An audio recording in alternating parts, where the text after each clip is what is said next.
We start with an update to a story we brought you earlier this week here on One Caribbean News regarding the abandoned migrants on Mona Island.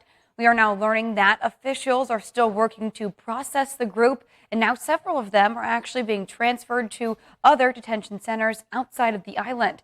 Our Francis Felix reports.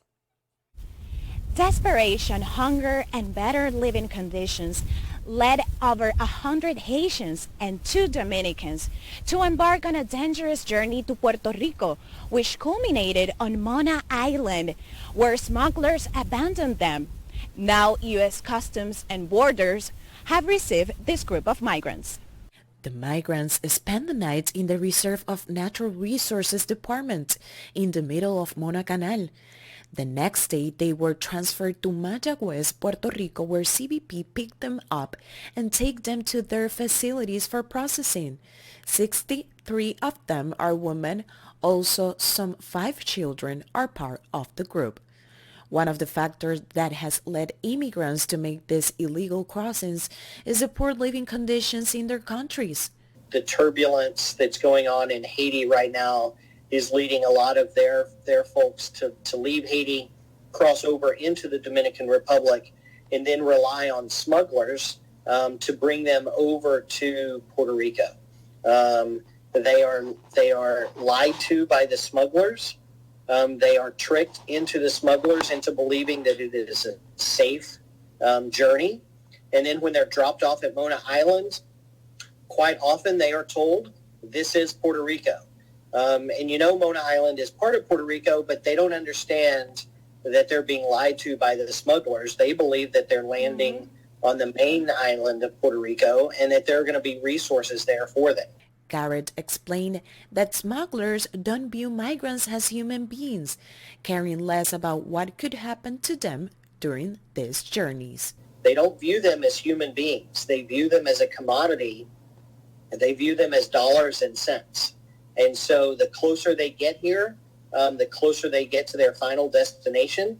The smugglers don't care what happened to them. They've already collected their payment, and so they quite often they will dump them in the water.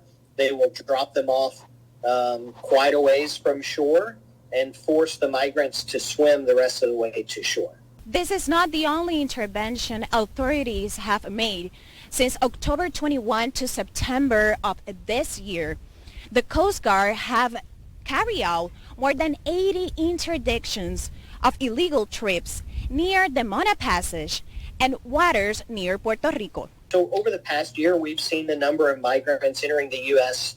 Through Puerto Rico, through the Virgin Islands, has increased more than any other year that we've had really in the past 10 years or more.